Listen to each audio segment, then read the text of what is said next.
Transhumanism's quest to eliminate disability is entangled, therefore, historically, structurally, and symbolically with racism and cissexism.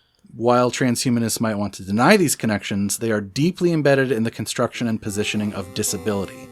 Intellectual disability, in particular, has been used to oppress racial and sexual others.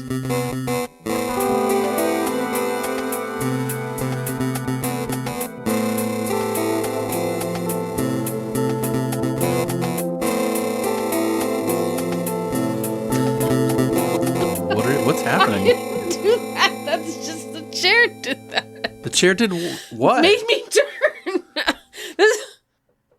Oh my god. The chair.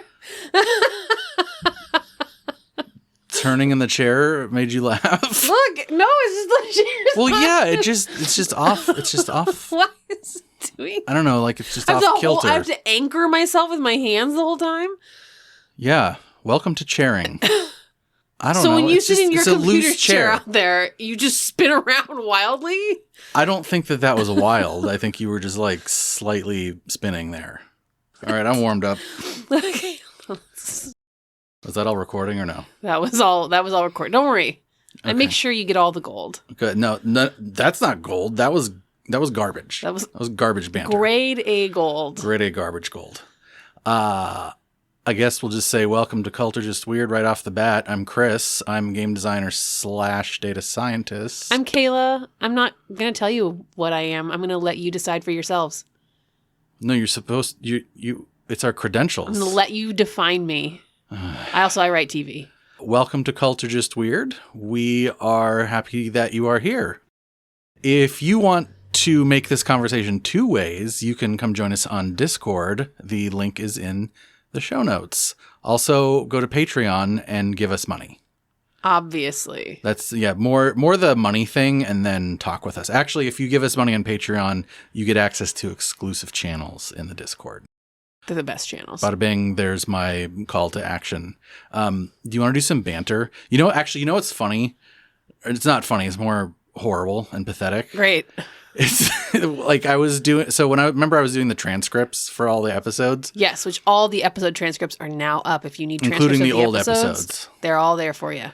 Which means I had to go through some of the old episodes, and oh my god, they are so fucking cringe, dude. I don't want to know. Especially the thing that made me think of it was just saying the word banter, because like in the old episodes, it's like two or three seasons where like each and every episode in a row, our opening chit chat, I'll call it, was like, should we do banter? I don't know. Does this count? Like, oh my god, it's so bad. What are we doing? I don't know. I wanted to like reach back in time and choke myself, and it was only like 3 years ago. I want to choke myself 3 years ago for a lot of reasons. Yeah, I guess that's true. Well, okay, so actually, let's just get to it. Like, I had a plan of like, I'm going to talk about some of the video games I've been playing. Oh, let's talk about the TV show we just watched. The people don't care. But we got to get to the content here. We got to really get to the topic, because just like last week, it's kind of big, and I don't think I'm going to make a shorty episode out of such a big topic. So the reason the topic's big is because it's eugenics. We've been talking about eugenics. We want to talk about eugenics because it's related to transhumanism, but eugenics is a big topic. So before we get into episode number 2 about it, I just kind of want to like recap what the goal of these episodes are. So basically I began feeling more and more like, as we were studying TESCREAL this season, I just got the feeling that it's like impossible to understand this bundle of ideologies without understanding eugenics. So I just felt like it was super important to at least scratch the surface of eugenics as a topic. As usual, what counts as the surface of something is entirely unclear, and scratching at it just causes you to get sucked in more and more. But I just wanted to state that goal of educating about eugenics so as not just to enrich, but actually allow for understanding of transhumanism and the rest of all the letters. That doesn't mean I think they're the same thing, or even that one is a subset of the other. The relationship is much more complicated than that. Wait, I thought we were here because you were accusing all transhumanists and TESCREALists of being secret. That's not what we're doing here? Not accusing them all of being secret eugenicists? Well, a little. That was a joke from Kayla. There's one more thing. I think there's actually another area of study that I have become convinced that there's like a third link in that chain there. Like to understand transhumanism, you have to understand eugenics. And to understand eugenics, well, we'll get to that. Uh-oh. Are you ready? Maybe. Yes, I am. You better. It doesn't matter. But I was born ready. That was a rhetorical question. So the structure of the episode here.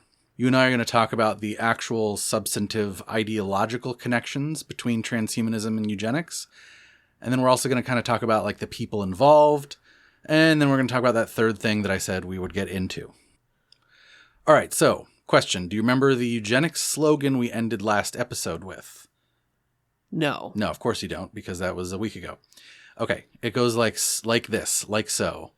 Eugenics is the self-direction of human evolution. I remember that now. Right. So that was a slogan at some eugenics conference in like the 1920s or something. But the reason I left us with that is because it just sounds like such a transhumanist statement. Yeah. Another question. This one should be much easier. A good friend who listens to the show asked me this exact question actually a few weeks ago at dinner. Based on everything we've learned so far, do you think that the fundamental through line in transhumanist ideology is eugenics? Are you asking me, or are you just Kayla. stating that a friend asked you this question? Both of those things. A friend asked me this, but don't give me your input. But anyway. Moving on. Is it eugenicist to combine with a computer? I think no. I think that it is not eugenicist to be like, hey, I want a cyborg arm, or I'm going to like transhuman my body. I think if the transhumanists are like, I am going to have a baby in this way with like the standard quote unquote way that we have a baby, but while it's in the womb, we're going to like genetically engineer it. What's the standard way? Can you describe it in detail? Well, it's a lot of in and out. In and out, humping. Yeah. Okay. I think where it starts to get into a potentially... Do you really want that to be part of our podcast? Yeah. Okay, well, you're the one wasting time. I think where the gray area starts to come in is like, are the transhumanists saying by and large that like human birth should be controlled largely via IVF in a way that like engineers... Like, are we doing baby engineering as a standard? Sure. I think there's a difference between doing baby engineering and doing like, hey, cool, when you exist as a person, you like give yourself a cyborg body. I think those are different things. Right. So when you say baby engineering, I'm assuming you mean like babies with like little hard hats and like slide rules going out and building construction bridges. Babies. Right. Okay. That makes sense. No, I think I pretty much agree with you there, but of course I'm asking this at the top of the episode, so maybe we revisit that question. Yeah, I'm an ill-informed member of the public. Yeah. I don't know. I just wanted your hot take. Here's another hot take. So I don't know if you remember our friend James Hughes. Do you remember that name from like multiple episodes ago? No. He's come up a couple times. Okay. So James Hughes was the head of, I don't know what title it was, but the head of the World Transhumanist Association, that then became Humanity Plus. And he was the guy that was sort of like at the helm when they had that big like libertarian left split. Right. And he's the one that took it left. He's also published a sort of a rebuttal to the whole TESCREAL thing. I think we mentioned that in the episodes where we interviewed Dr. Torres, but he published like a big like, oh, why this is a conspiracy theory, but it's like a critique. Oh. It's a critique from the left. Right. He's a very left guy. So he's an interesting character, right? Like he reminds me of a lot of the guys, even not to call him a eugenicist. I'm not saying that, but he reminds me a lot of some of the characters from last episode where it's like, he's progressive, he's science focused, but does he have a blind spot? I don't know. Right. I don't know. I'm going to read this quote, though. Here's what he has to say about that whole question, basically. Quote, Whether germinal choice is What eugenics. is germinal? I'm so sorry. Germinal is a country in Europe. Okay. Yeah, they have beer and bratwurst. No, germinal just means germ or germinal is referring to germ cells, and germ cells are the cells that develop into a reproductive cell, like either an egg or a sperm. So germinal just refers to like reproductive stuff. Okay. Okay. So he says, whether germinal choice really is eugenics depends on one's definition of eugenics, which like, yeah, I don't know. It feels kind of obvious to me. But anyway, he continues. The eugenics movement that spread across Europe and the United States before 1945 encouraged selective breeding and was responsible for the mandatory sterilization of criminals, the poor, the disabled, and dark-skinned people based on unscientific theories. There are very few advocates of this older eugenics around today, and to the extent that anyone advocates racist, classist, or authoritarian ideas, they are to be despised. But if eugenics includes believing that individuals, free of state coercion, should have the right to change their own genes and then have children, then the advocates of human enhancement and germinal choice are indeed eugenicists. If eugenics also includes the belief that parents and society have an obligation to give our children and the next generation the healthiest bodies and brains possible, then most people are eugenicists. Once safe, beneficial gene therapies are available, parents will feel the same sense of obligation to provide them for their kids as they do a good education and good health care. As bioethicist Arthur Caplan has said, many parents will leap at the chance to make their children smarter, fitter, and prettier. They'll slowly get used to the idea that a genetic edge is not greatly different from an environmental edge. On the other hand, if eugenics is authoritarian genetic correctness, it is precisely the bio-Luddites who are today's eugenicists. The bio-Luddites are the ones who want laws on what kind of children we can and can't have, who want to forbid people from controlling their own bodies and reproductive choices. End quote. Does that clear things up at all? I got a lot of things to say. And I can't say most of them. I think there's some really insidious twisting of words there. Yeah. And I don't care for the phrase bio-Luddites. I don't care for that either. I came away from this quote mixed, as you are.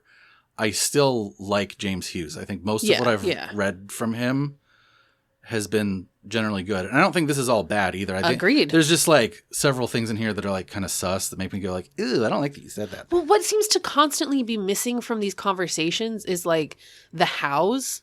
Mm-hmm. And I'm not sure if everybody who's listening to somebody saying those words, that implies that all reproduction is going to become IVF. That implies that all reproduction... I mean, transhumanists might say that that's the case, though.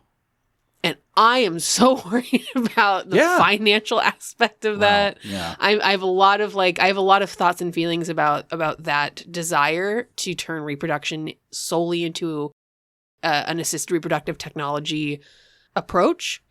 That's not, I have a lot of things to say. It'll take a lot to, we only have so much time here. So, I want to wait and see what you have to say more about this stuff. I think that some people watched Gattaca and come away with one conclusion, and some people watched Gattaca and come away with another. Right. Well, I think it's that type of film and it's that type of topic, right? Like, it's a confusing topic, even for people who like, oh, he's progressive and has like a lot of good ideas. I'm still kind of uncertain about his take on it.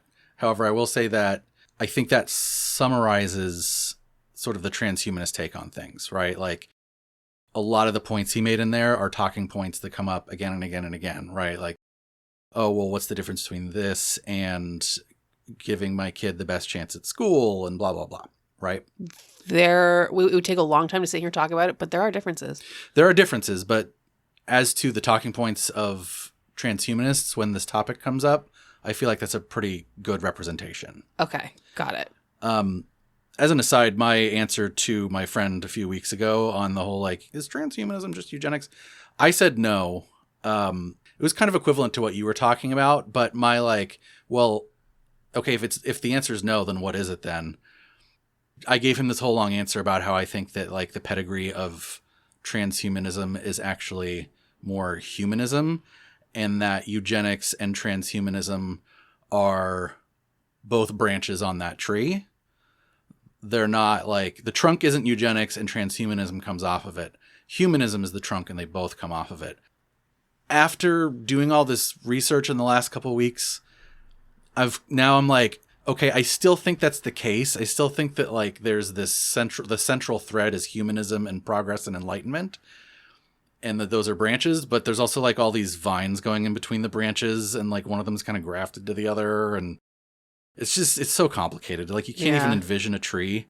You know, like I get confused. Like I think that we were talking about this today, where sometimes I feel like I'm like one zoom out away from just saying, did you know that people influence other people? Yeah. Throughout time, people have influenced people. You know, I feel like I'm like one step away from that. Everything is everything. Yeah. All of the time. I know. I do like what he said about, if you want to change your genetics and then have kids, like, cool as hell. I'm like, yeah, that sounds great.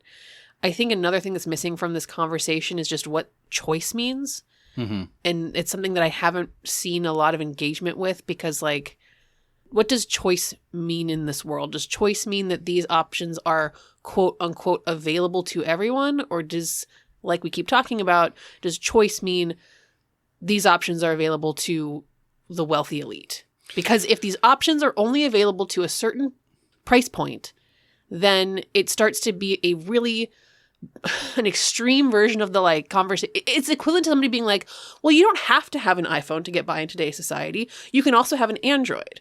And that's kind of leaving out Excuse me, Kayla. God. That's leaving out the fact that like there are huge swaths of people that simply cannot afford a smartphone at all. And so it's not about like the quote unquote choice between smartphones. It's the choice if there is not a choice for some people.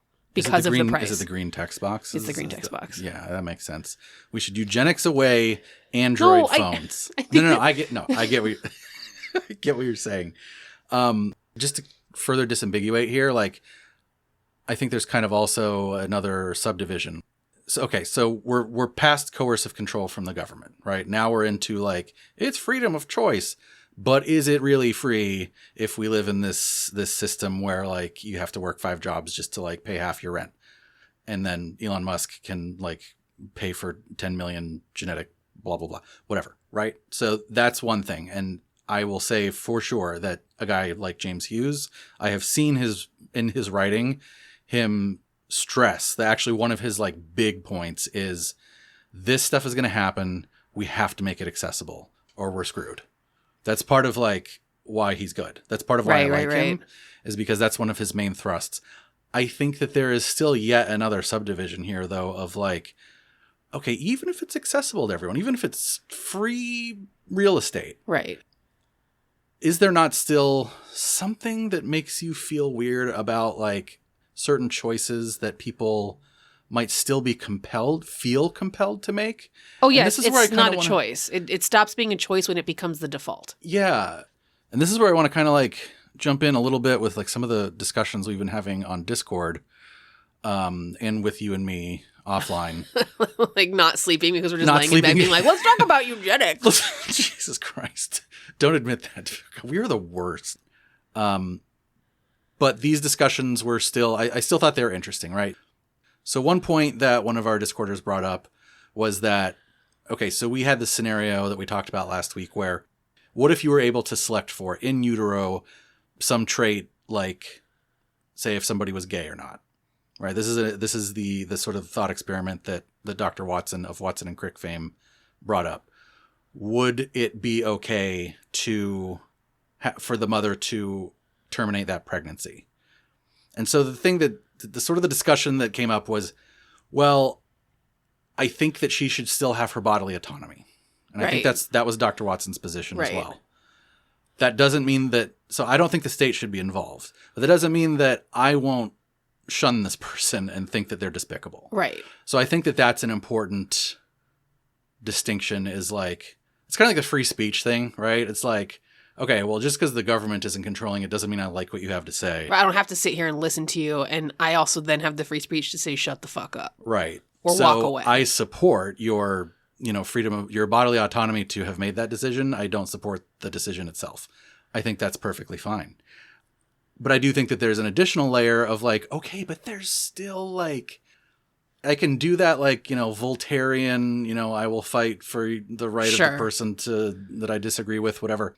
But then we actually have an example, and you're the one that actually reminded me about this example. We have a real world example of something that you can actually select for in utero that has a massive impact on society. Like, we don't have to, I think the way that we got brought up is I was saying, like, it's a good thing we don't have to worry about this so much because the science is bad. And you were like, yeah, but what about sex selection? Right. What about the fact that every time that you and I have gone to the IVF doctor for talking about implantation, they've been like, so which embryo do you want? Which sex do you want? Male Do you guys female? have a sex preference? And it's like very casual, Yeah. and there's no, like, you're not having the conversation with like a counselor. You're having it with just like the random doctor and or nurse. It's like, and it's a snap decision. It's like it's like she's, you're sitting on the exam table and she's just standing there going like, hey, which one do you want? As if it was like a Coke flavor or something. Right. And that strikes us as weird. And maybe that's like not caused the huge problem over here, but parents that are able to sex select in utero in other countries, that has been very damaging societally. So I'm talking about India and China specifically here, not to like rag on other countries, but there's a major disparity in the number of men and women in those countries right now.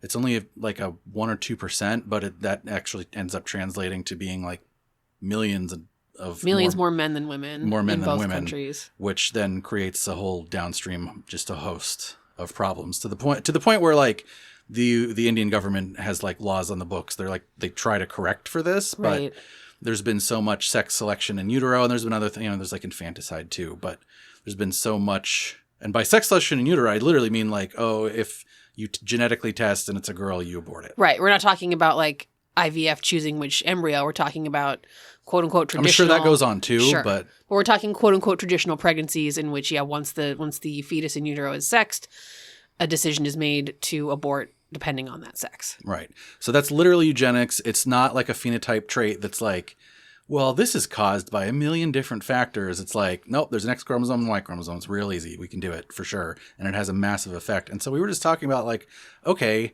well, that sucks. And like, obviously, we can't blame the parents, right? It's the system. Right. I don't blame any individuals for this. It's extreme in terms of like having a son versus a daughter. It's like extreme. It's way more costly for things like dowry and whatnot to have a daughter in some of these countries.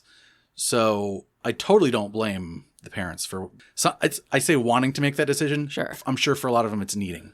Right? And I'm also assuming that in regards to China, I'm assuming that some of this is a result of the quote unquote one child policy that was on the books. It is, right. So and we are speaking as random Americans. Right. So take this with a grain of salt. But and if you're from there, please email us and, correct us or help us understand cultistjustweird@gmail.com. But what we do know is these sex selective abortions are occurring and have drastically altered the sex ratios in the countries. Right. Now, obviously, the easy answer to this is, well, geez, it would be nice if these existing social norms that we find to be pretty oppressive, if those weren't around. And it sure would have been nice if those weren't there before we discovered genetic engineering technology. That would have been real nice. But we have these like social norms that were like developed 1,000 years ago over time. And now all of a sudden it's like, and now you can select your sex of your child in utero. Right.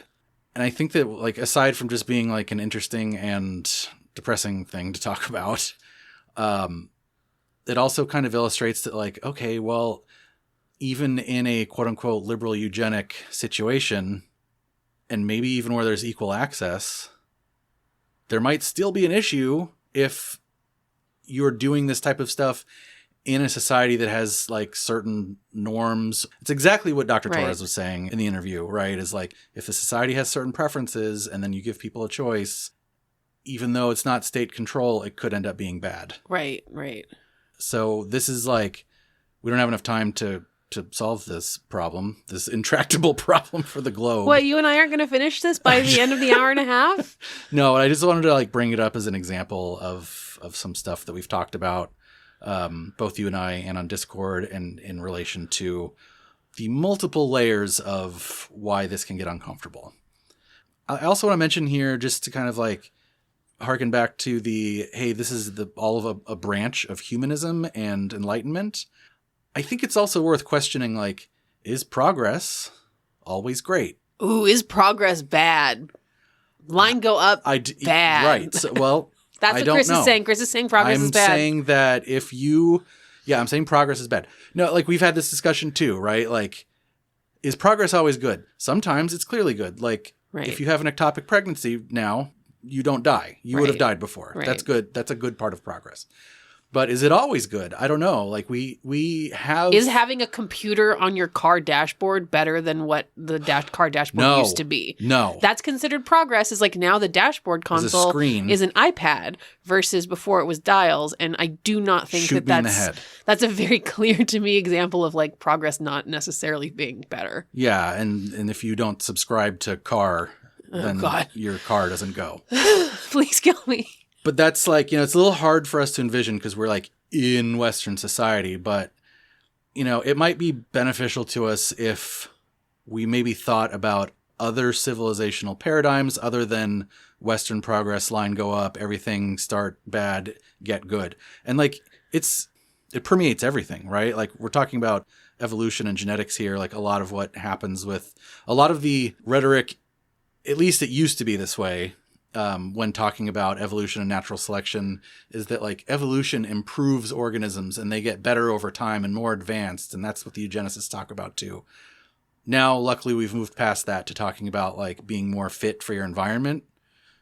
Like, evolution doesn't have a bias towards, like, good or bad. When I had to learn that survival of the fittest didn't mean, like, survival of the biggest and the strongest, but survival for the organism most fit to its niche, like, that really changed things for me. Right. How I thought about this stuff. There's also the bias about, like, oh, these people are primitive versus, our civilization is advanced. Like, we tend to think of certain civilizations as being backwards in time versions of us rather than their own civilization that actually exists alongside us. It's a very colonial mindset, obviously. Like, I don't think we have that as much anymore, but certainly, like, that still permeates, right? And that goes back to the whole, like, everything's progress, everything is a line going up. Is that true always? I think it would behoove us to question that sometimes.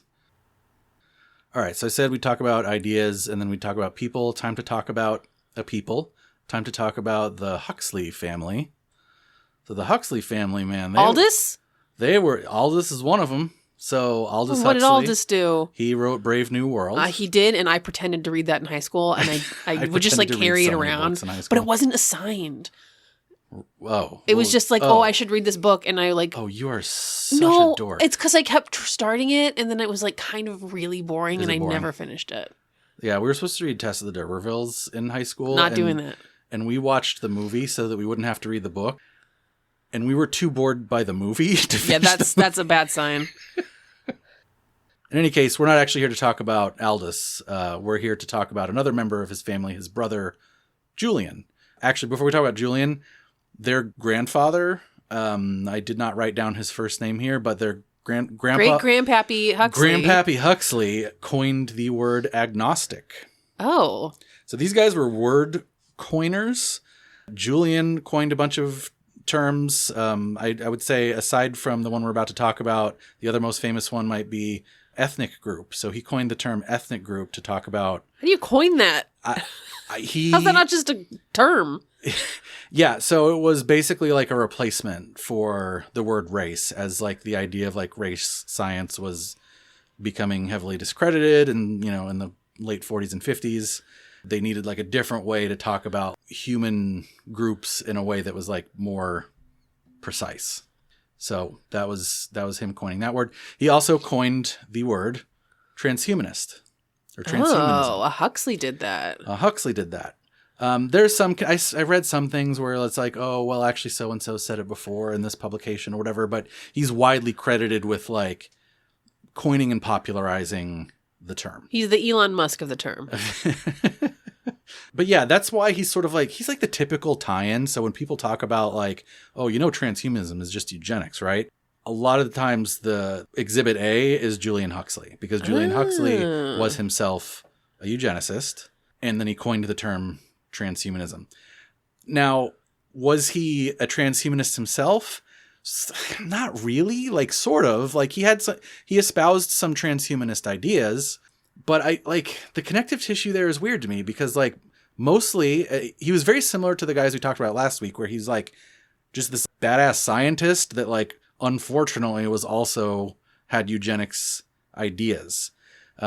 A little more damning in his case because it was post-World War II, but then it was sort of like, it also wasn't the same eugenics as before. Like, it was more liberal eugenics, right? He was a very progressive guy. He was an internationalist. He actually visited the Soviet Union several times, visited the United States. Like, he was a guy that was, like, in favor of internationalism and international community.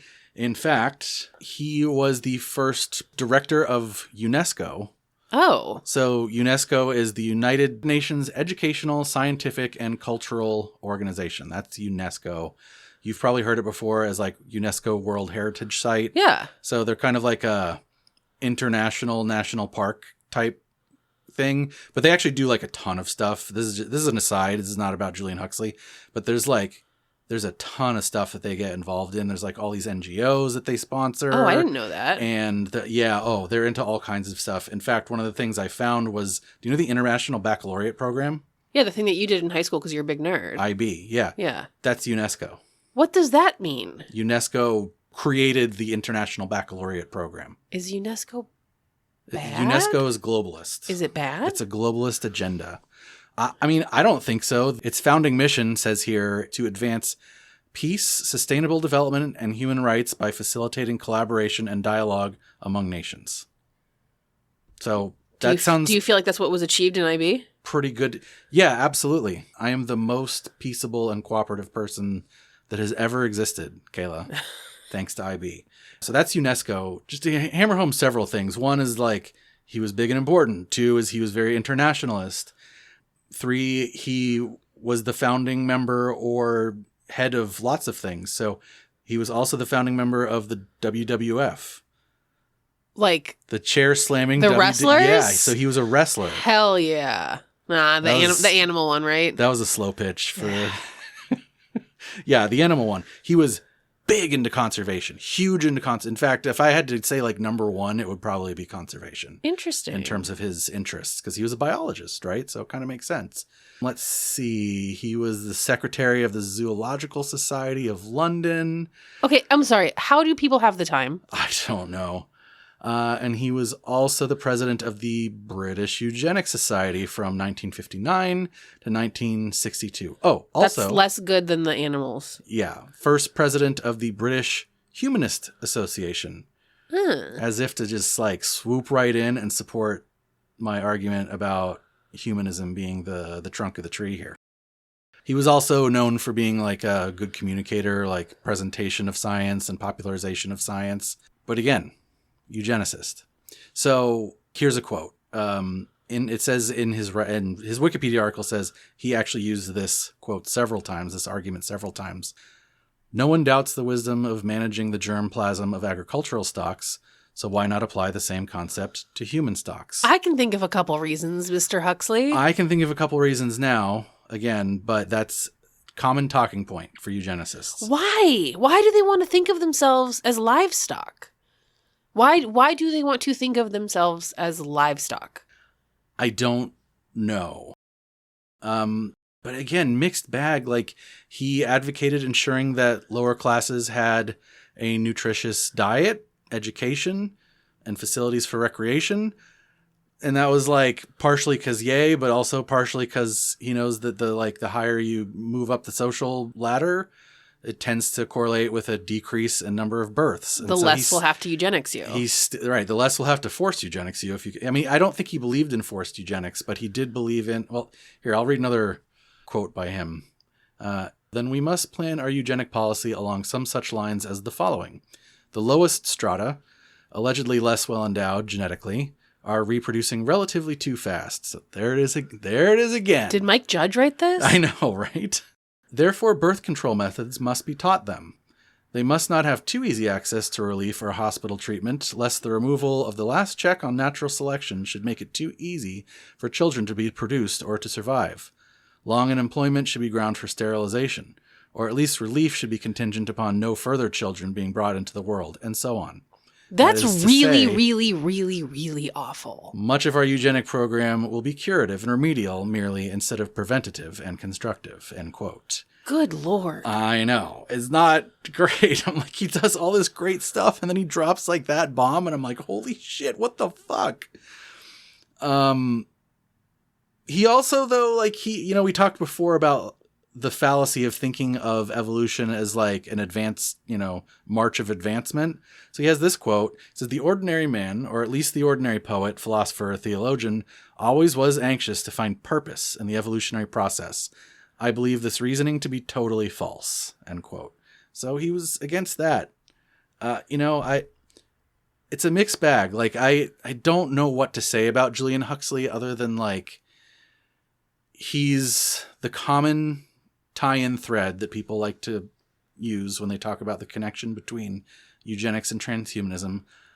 I personally don't like that thread. Seems very thin to me. I think that the ideological thread is just there anyway, and it's much stronger. Like, I don't think Julian Huxley was the guy that was like, oh, eugenics, oh, transhumanism, I'm going to tie them together. Right. I don't think it was that. I think it was just like the goal. Some of the goals are broadly the same, right? Taking human society, the human species and transcending it into human 2.0 is both a goal of eugenics and also a goal of transhumanism. So I think there's just overlap. I don't think Huxley was like the guy that connected it. Oh, he was also like a debunker, but like in a good way. It says that he took interest in investigating the claims of parapsychology and spiritualism, joining the Society for Psychical Research in 1928. And then he said after investigations, he found the field to be unscientific and full of charlatans. So basically, like, he joined the society in like good faith, basically being like, this is interesting. And then he was like, oh, this is all bullshit. And then he left. So he kind of took this interest in debunking paranormal stuff as well, on top of everything else. The interesting thing here is that, like, this is Aldous Huxley's brother, right? Yeah. Brave New World is about, like, a society in which the society has been engineered into, like, an intelligence-based, like, social hierarchy. Right. And it's a dystopia, like, utilizing things like birth control and, like, these different things. They purposely breed dum-dums to be workers. Yeah. And it's presented as a dystopia. I know. I couldn't even I know that one quote I read was pretty damning, but I can't say for sure that all of his ideas about eugenics were like that damning. Like, blanket statement that eugenics is shitty overall for, the many layers that we've talked about. But I don't know. Like, I'm so confused about the guy. Like, I think to me, he's much more confusing than Francis Galton. Francis Galton, big time scientist, but big, huge blind spot with eugenics. Julian Huxley, I don't know, most of what I read about him was just like good stuff. And then there was like, a few paragraphs about like, oh, he did eugenics stuff too. And here's like a really bad quote. I don't know, man. It's so hard. It's hard. His eugenics stuff was bad. The end. Like, yeah, you're right. His conservation stuff, probably good. His eugenics stuff, bad. Yeah. All right, so Huxley was doing his stuff in like the first half of the 20th century. He died, I think, in 1975. So let's move the timeline forward a little bit here. On the way, I'm just going to point out something out the window here, is that apparently marriage counseling is eugenicist. Has roots, like the guy that basically invented marriage counseling had some eugenic What does that mean? tendencies. What is the guy who what is the marriage guy who was counseling? like, I'm going to start doing marriage counseling as a thing. Like, marriage counseling hasn't always been a thing. It started being a thing in like the 50s or 60s. And the guy that invented it was a eugenicist, and part of the like idea behind marriage counseling was for like eugenic aims. Like, let's make sure the good match marriages don't break up. That was part of it, was to like have this, it had a partially eugenic aim to it. Great. That's not what it is now. You can still drink your celestial seasonings tea. You can still get your marriage counseling, but it's interesting how many places eugenics leaked all over and touched. It's like a lot of people. Yeah, it's like foundational building block shit. Yeah. So now let's move into current times. So we're talking about how eugenics and transhumanism are related. Here's another quote, actually, from an article written by Susan Levin and Slate.com. Transhumanism, as we know it, however, is a marriage of sorts between substantive commitments shared with Anglo-American eugenics, there it is, and the notion that living things and machines are basically alike, the latter stemming from developments in computing and information theory during and after World War II, end quote. So what she's saying is like transhumanism equals eugenics plus the sort of overarching paradigm of thinking of human beings as machines, which she contends basically in the article. She contends with both of those things. Okay. So she would say that it's, the DNA is definitely there.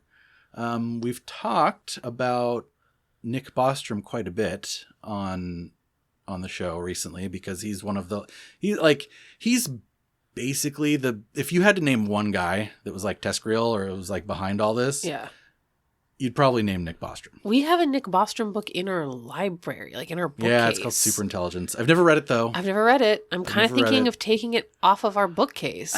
Well, you might be more inclined to do that after we talk about the Nick Bostrom email.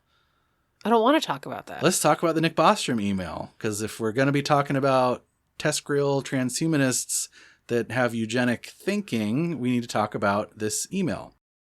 So this is from a Vice article entitled, "Prominent AI Philosopher and Father of Long-Termism Sent Very Racist Email to a 90s Philosophy Listserv."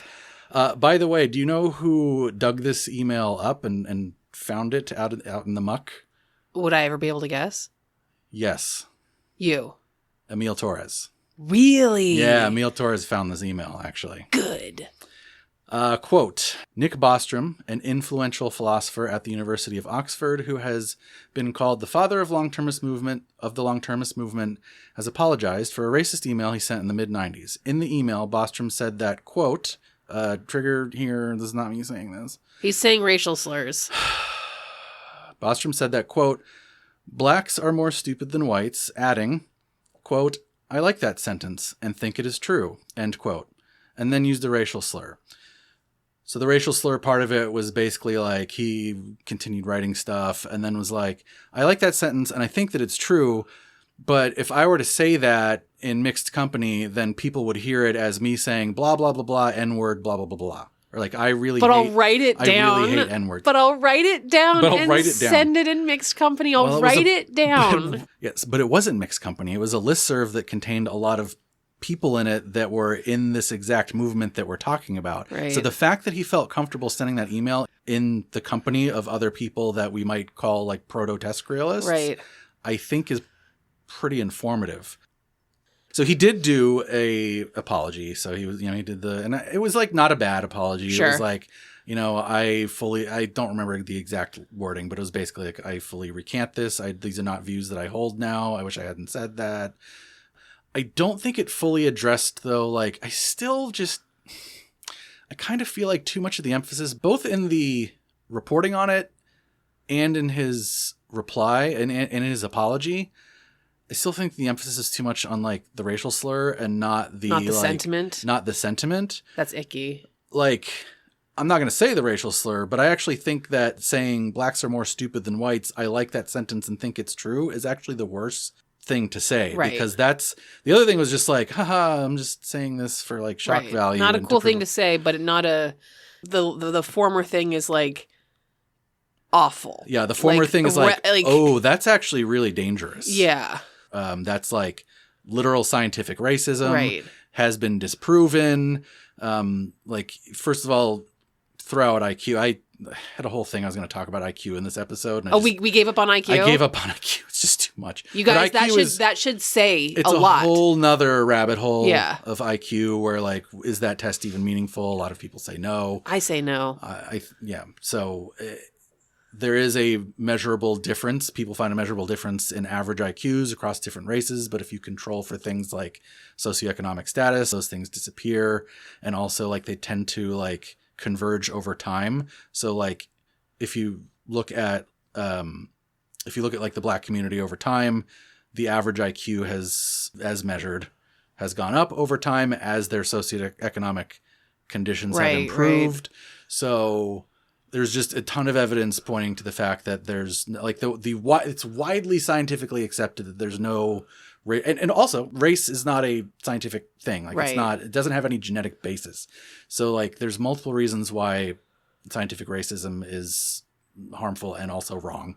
Apparently, Jamie Loftus did an entire podcast season about Mensa, and I think it was recommended to us that the first episode really gets into the eugenic background of Mensa. So since we're not covering that on our episode, you can go listen to Jamie Loftus. Also, did you know that like in the general population, IQ has been slowly raising over time?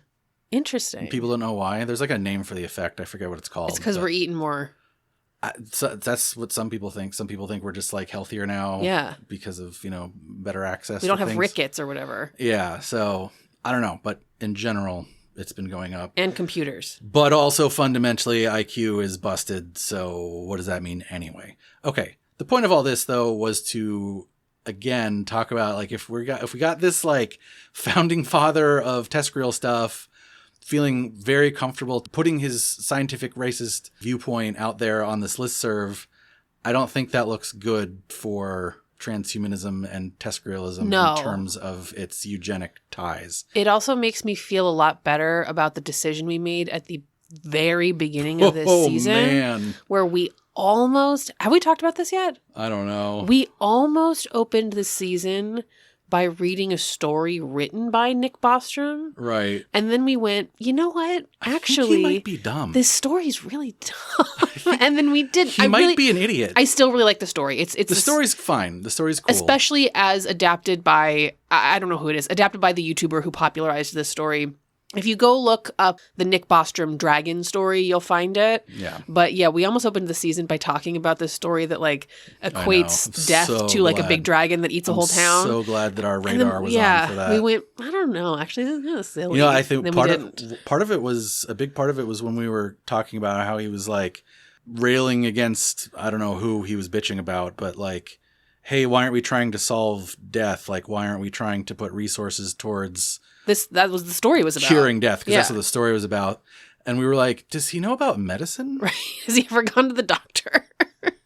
At the bare minimum, he has Nobel disease. So the other thing is he, like, in case you were wondering if that was a one-time thing, sure, that spike of racism was a one-time thing, but he has repeatedly talked about dysgenic pressures being one. So you know how they're like super into existential risk? Yeah. Like that's a big thing for them, is like for TESCREALists, it's like, oh, we got to fight X risk. We got to fight existential risk because that's the thing that will prevent the transhumanist project from happening.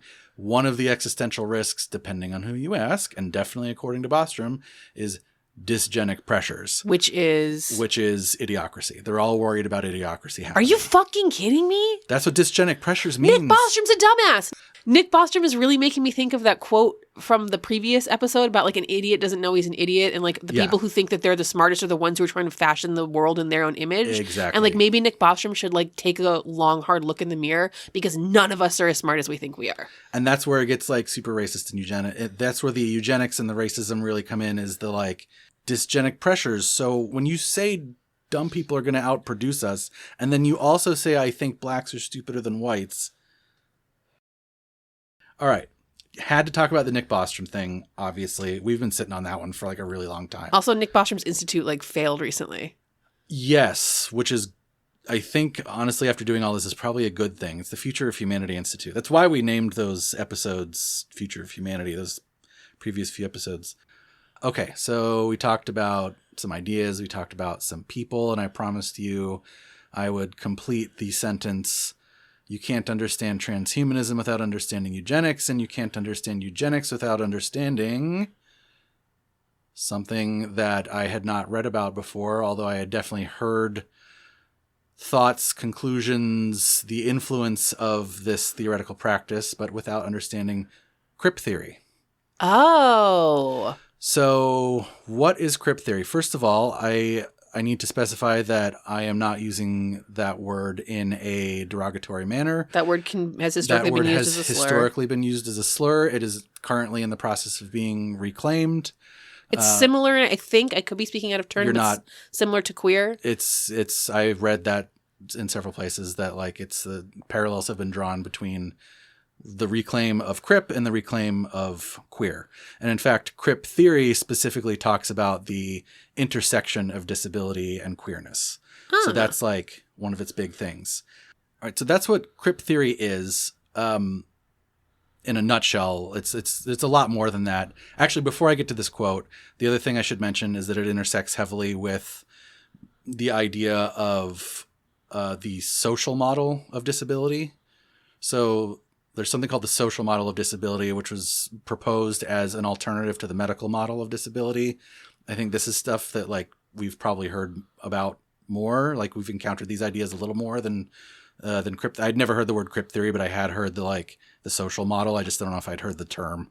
Right. But basically the idea with that is that rather than assuming that disability is something that needs to be cured and is it's on the individual to conform to whatever the society says is a normal human being. Instead, we should view disability as a social construct based on nobody is the average, right? So everybody has some difference from the average, and that is definitely true of disabled people. And we should be focused, therefore, on bringing society up to speed, not on bringing the individuals up to speed. So more like building ramps to get into buildings as opposed rather to than curing the whatever it is. Okay. Quote unquote. Like it's very much about like, we don't need to be cured. We have value as is. Right. This isn't a disease. The guy that invented it, by the way, or that coined the phrase and proposed it, he was like very clear that this isn't like the be all and end all. This is just like an alternative to the dominant view, which is the medicalized view. Right. So he wasn't saying like, I have all the answers. Like, I just want to make that clear. Like he was saying like, this is an alternative view that we really should be thinking about it at least much more this way than the other way. Because there are critiques, right? Like some disability advocates will say like, well, I actually have something that is like biologically very painful and I would like that to be cured, please. And like, if we push too hard in the other direction, the social model direction, then do we, make that less likely to happen because we're just trying to do curb cuts and elevators everywhere. Right. But again, the creator of this was very clear that it wasn't like, well, I'm not saying that this is the only answer. Right. Like I've heard that argument when talking about things that might be considered disabilities, such as like chronic illness. So like in the fibromyalgia or like ME/CFS community, and probably now the long COVID community, like long COVID is disabling, but long COVID, people who have long COVID probably would rather have a cure than like not. Yep. Yeah. Yeah, so it's important to have like multiple perspectives, but I think it's super valuable to have, just because the medical perspective is so dominant, to have that social model as like an alternative way of thinking about it. So here's a quote from an article I read entitled, Transhumanism is Eugenics for Educated White Liberals. Very damning. Yeah. And also, I kind of feel like that's what we've been talking about. Yeah, yeah. Quote, in sharp contrast to transhumanist thinking and philosophical common sense, quote unquote, in general, crip theorists generally hold that the existence of disability is a positive good, something that should be embraced and valued. I think, this is me just saying as an aside, whatever critiques there are of the social model or of this, like, I think that statement is pretty unambiguously true. Continuing, in Garland Thompson's words, I don't know who that is, but this is what the article author is quoting, the human variations that we think of as disabilities are something that we should conserve and protect because they are essential, inevitable aspects of human being, and because these lived experiences provide individuals and human communities with multiple opportunities for expression, creativity, resourcefulness, relationships, and flourishing. End quote. So this, by the way, the author of this article's name is Mitch Syria, who is, I'm just going to read her little blurb from from her university website. So she's a professor at the University of Missouri St. Louis. She is the author of An Intersectional Feminist Theory of Moral Responsibility, published by, we don't need to know that, regular contributor to Biopolitical Philosophy. They is a queer disabled philosopher with specializations in ethics, moral psychology, Marxist feminism, and critical disability theory. Can we be friends? So she's just like all the things, but I really liked, obviously, like that quote. I liked the article in general. I want to read you another quote from the same article, and then we'll talk about it for just a sec. Historically, this is the quote, by the way. Historically, disability was affiliated with blackness and genderqueerness, and these associations persist today. As so-and-so puts it, we don't need to know the name. Queerness, broadly conceived, is regularly understood or positioned in contemporary culture as always a bit disabled and vice versa. Consequently, to promote a non-disabled body is to promote a white cisgender body. That is a normal, this is in context of the article, non-freakish body. Transhumanism's quest to eliminate disability is entangled, therefore, historically, structurally, and symbolically with racism and cissexism. While transhumanists might want to deny these connections, they are deeply embedded in the construction and positioning of disability.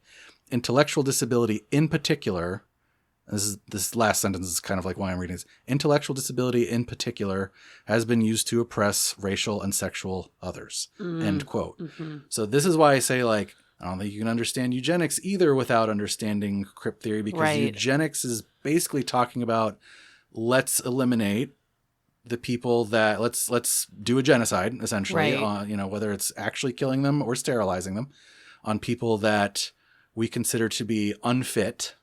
And that is a social construct. And because it's a social construct, they can apply it to whatever they want. And they tend to apply it to the power structures that they want to preserve. Right.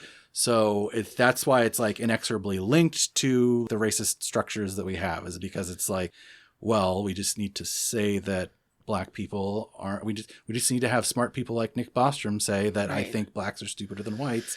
And then that just opens the door for whatever tool you want to deploy at them. Right.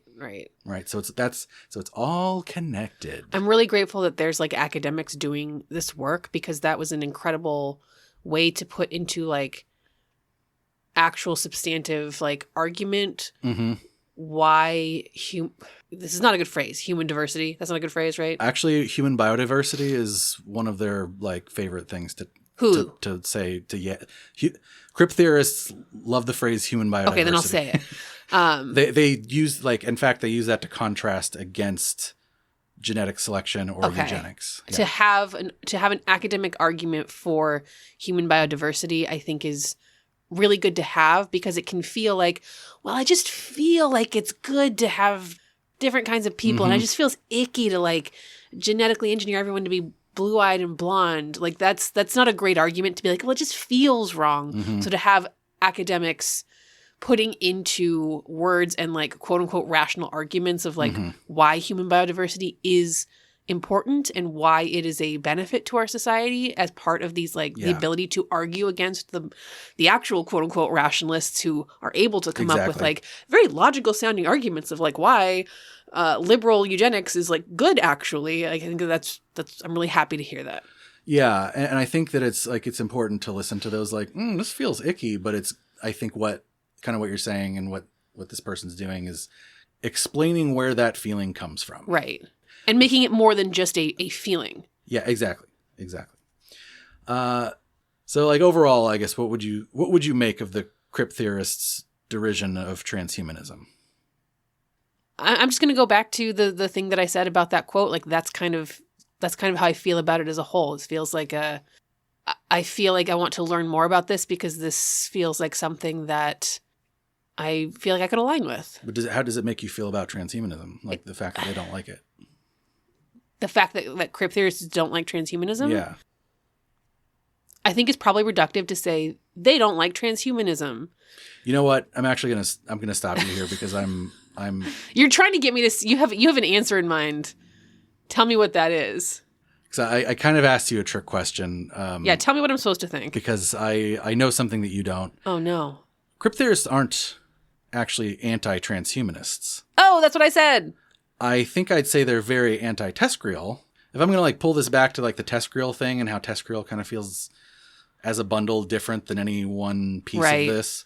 I would say that they're anti-Tescriel, anti-Bostrom's flavor of transhumanism, Same. obviously. However, very, very interestingly, while crypt theorists tend to be against genetic human enhancement for all the discussed reasons, they actually tend to be very pro-cybernetics. Oh, hell yeah. They are very pro... And you can, like, as soon as I say that, you can kind of see why, right? Well, it's like that TikTok that I sent you 2 seconds ago of, like, that girl who I believe she's an amputee. She does not have her forearms.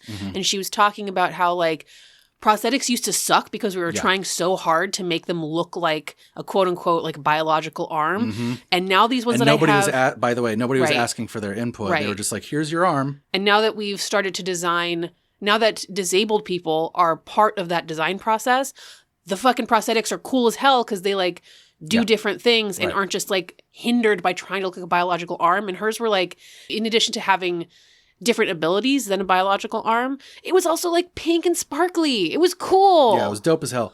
And, again, it harkens back to the design with, not for. Right. And that exact phrase actually came up several times in my reading of crypt theory stuff.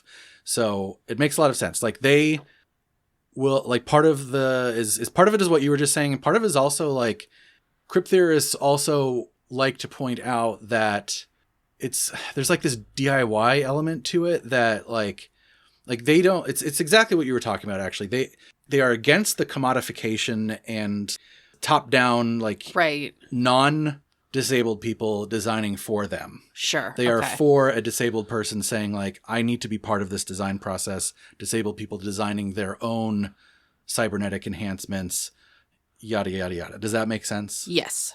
Okay. So, in fact, there's, like, a very famous, I didn't know about it, but I think I might have heard it. It's called the Cyborg Manifesto. So it is, I'm going to read from its Wikipedia article here again. It's an essay written by Donna Haraway and published in 1985 in the Socialist Review.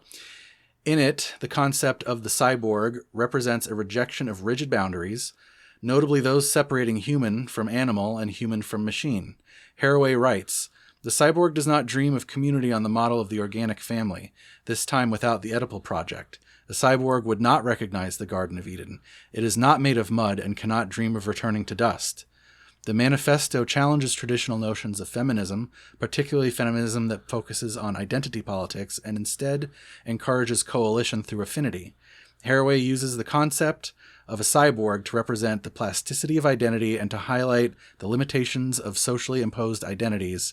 The manifesto is considered a major milestone in the development of feminist, post-humanist theory. A lot of ists in there. Fuck yeah. This is the stuff that I fuck with. This feels good. This doesn't feel bad and icky. This feels good. This is why I am talking about it at the end, actually, of the show. And I just want to interject here because I came across a, like, slightly I came across a eugenics related thing when I was researching effective altruism, who again are they're the EA of Tescriel, and one of their founding fathers, Peter Singer, has actually been targeted by disabled activists and by disabled protesters. I can't say, like, definitely crypt theorists, but crypt theorist adjacent folks, because Peter Singer has a lot to say about how, like, it's morally and ethically okay to euthanize severely disabled infants and severely disabled people.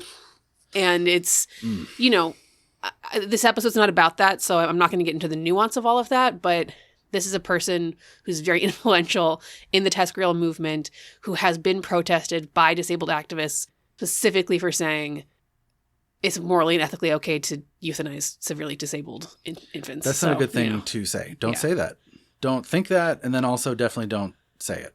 So I just thought that was very interesting how, as much as they're against genetic selection, eugenics, they are in favor of bionic enhancement. I also, if you want to hear some stuff that you fuck with, there's also, modeled on the Cyborg Manifesto, there is a Cryptechnoscience Manifesto. So in. It's a whole thing, but I did grab the 4 commitments of Cryptechnoscience from the manifesto, so I'm just going to read them to you here real quick because you're going to fucking love it. 1, crypt technoscience centers the work of disabled people as knowers and makers. Actually, I think that's kind of like very salient to what we were talking about before. 2, crypt technoscience is committed to access as friction. Ooh. There's a whole thing in there about like access not being this like passive something, like it's wild. 3, crypt technoscience is committed to interdependence as political technology. Yes. 4, crypt technoscience is committed to disability justice. That one's easy. Great. But I think my favorite one there is number 2, is the committed to access as friction. I didn't fully understand really what I was reading. Yeah, I don't really understand either. I really like how it sounds, but I'm number 3 is my jam. Yeah, number 3 is, interdependence is political technology. Hell yeah. So just wrapping up that whole thing, like, I think that, like, when I came across this stuff, I was like, oh, like, this is, if I really want to talk about, like, modern transhumanism versus eugenics, or is it eugenicist, or which parts of transhumanism are and aren't, I just feel like that this, like, viewing it through this lens is super helpful. It's really nice to know that if I want to, like, talk about transhumanist stuff, I don't have to only be in TESCREAL communities, that there's people talking about this stuff in a non-TESCREAL way. And I'm just really grateful to know that that's happening, and that really helps me. That really helps me. Same, bruh. Same. So in general, this has been an enormously challenging subject to grapple with across many different avenues. Eugenics and transhumanism as topics are emotionally challenging, ethically challenging, and intellectually challenging. It's the type of topic where one finds it extremely difficult to find something either in the literature or in your own mind that you might call solid ground. There's been a lot of gray area that we've talked about, a lot of like, well, I like this guy, but I don't know, he's also got like a really bad stuff too. There's a lot of like, I don't like the conclusions I'm being forced to draw about like how I feel like people should be able to choose their, Gattaca babies or whatever. A lot of, I don't understand where idea number 1 stops and idea number 2 ends. And by the way, if the right person gets that wrong, it could be very damaging. So when I find myself in this sort of intellectual, ethical mirror funhouse, I'm just going to be on the lookout for a guidepost or handhold of some kind, just to help me think straight. So I want to wrap up these 2 episodes talking about an article that I read published in The Atlantic in 2004 by one Michael Sandel. By the way, I looked him up now, and apparently he's like some sort of like rock star philosopher who sells out concert venues and stuff. Oh my God, he's Ian Malcolm? He's like literally Ian Malcolm. Anyway, so this article, and there's actually even ended up writing a book centered around it, but the article is entitled The Case Against Perfection. Here's what I found steadying in the article. And as an aside, he says this idea is actually derived, by the way, from a theologian named William F. May, just to make sure I'm giving the right credit here. But in this article, he posits that there are 2 types of love, or at least there is a particular axis along which you can categorize love into 2 different kinds. The first kind, he says, is accepting love. The second is transforming love. Accepting love affirms someone's being, and transforming love seeks their well-being. And if they are in balance, each corrects for the excesses of the other. By the way, this was proposed... I'm saying this as... these are 2 types of love because I think that this is very universally applicable. Okay. It was proposed initially as there are 2 types of love that parents give to their children. Okay. So that will make some of these quotes make more sense when they start talking about parents and children. Got it. It also like has a lot to do with eugenics, and that's where the parent-children analogy comes in. Sure. I just didn't state it that way initially because I think it's very universally applicable to any type of loving relationship. Anyway, if they are in balance, transforming and accepting love, each corrects for the excesses of the other. So they're not hard concepts. Like, you probably already kind of get it, right? Accepting love is what it sounds like. Affirming that which is. Loving a son or daughter unconditionally. Forgiving your husband for an unspeakable crime, such as hosting a podcast. Transforming love is also kind of what it sounds like. That's the kind of love that makes you want to see your child succeed and thrive, or the kind of love that lets you support your husband in his quest to become a better person and stop podcasting. But you're not going to laugh at that at all? I got really confused as to when you stopped doing the quote when and when you were you, and I was like, what's happening here? Sorry, I did a terrible job. No, this guy is actually he's talking about how I shouldn't be podcasting. It's very prescient. I was like, that joke's really on point, but that was you making the joke. Okay, your interpretation was way funnier than the actual joke. I love you enough to allow you to do your podcast. Thanks. But the balance is the key, right? So this is how, I'll start telling you what I'm quoting now. So this is how William May, the aforementioned theologian, that's the quote within a quote, this is how he puts it. Parents find it difficult to maintain an equilibrium between the two sides of love. Accepting love, without transforming love, slides into indulgence and finally neglect. Transforming love, without accepting love, badgers and finally rejects. End quote.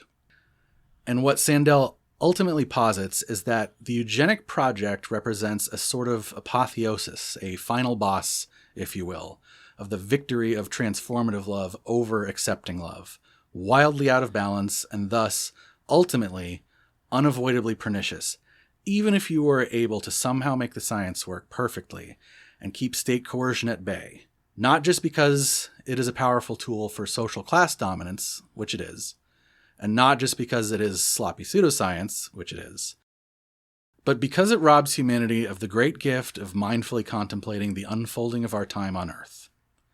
Sandel writes, if bioengineering made the myth of the, quote, self-made man come true, it would be difficult to view our talents as gifts for which we are indebted, rather than as achievements for which we are responsible. This would transform three key features of our moral landscape: humility, responsibility, and solidarity. In a social world that prizes mastery and control, parenthood is a school for humility. That we care deeply about our children and yet cannot choose the kind we want teaches parents to be open to the unbidden. Such openness is disposition worth affirming, not only within families, but in the wider world as well. It invites us to abide the unexpected, to live with dissonance, to rein in the impulse to control. A Gattaca-like world in which parents become accustomed to specifying the sex and genetic traits of their children would be a world inhospitable to the unbidden, a gated community writ large. The awareness that our talents and abilities are not wholly our own doing restrains our tendency towards hubris. This demand for performance and perfection animates the impulse to rail against the given. Sandel continues. The deepest moral objection to enhancement lies less in the perfection it seeks than in the human disposition it expresses and promotes. For example, the parental desire for a child to be of a certain genetic quality is incompatible with the special kind of unconditional love parents should have for their children. He writes, and he's talking about May again here, to appreciate children as gifts is to accept them as they come, not as objects of our design or products of our will or instruments of our ambition. End quote. As gifts or as gifs? Sorry. As gifts of our ambition. That is extremely profound. Yeah. I'm going to be thinking about that I don't know if I have a great, here's my pithy reaction to that. Give me your 140 character hot statement. But I'll be thinking about that for a while. And that. Me too. That feels a lot better to contemplate than some of the stuff we've been having to contemplate with these Test Grail episodes. Yeah. And it really helps. Again, it helps me. It gives me a framework, a little scaffolding onto which I can kind of help hang the different ideas that I'm being buffeted with all this research, right. You know? And we've talked about a bunch of scenarios, right? Like we talked about the scenario earlier of what if we can sex select and what if we can do this? And what about this scenario? Wouldn't that be bad? There's a lot of what ifs in this and a lot of sort of positing different scenarios and asking about what Dr. Watson thought and whatever. In the Case Against Perfection article, Sandel also draws upon such scenarios to help distill the discussion and the ideas. Of this, he writes, these scenarios raise a hard question. If it is morally troubling to contemplate, and then he talks about the scenarios, stuff we've talked about. If it is morally troubling to contemplate these scenarios, doesn't this suggest that something is wrong with acting on any eugenic preference, even when no state coercion is involved? Removing the coercion does not vindicate eugenics.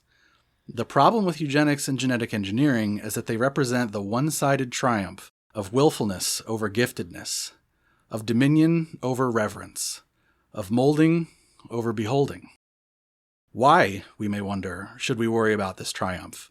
Why not shake off our unease about genetic enhancement as so much superstition? What would be lost if biotechnology dissolved our sense of giftedness? It is more plausible to view genetic engineering as the ultimate expression of our resolve to see ourselves astride the world, the masters of our nature. But that promise of mastery is flawed.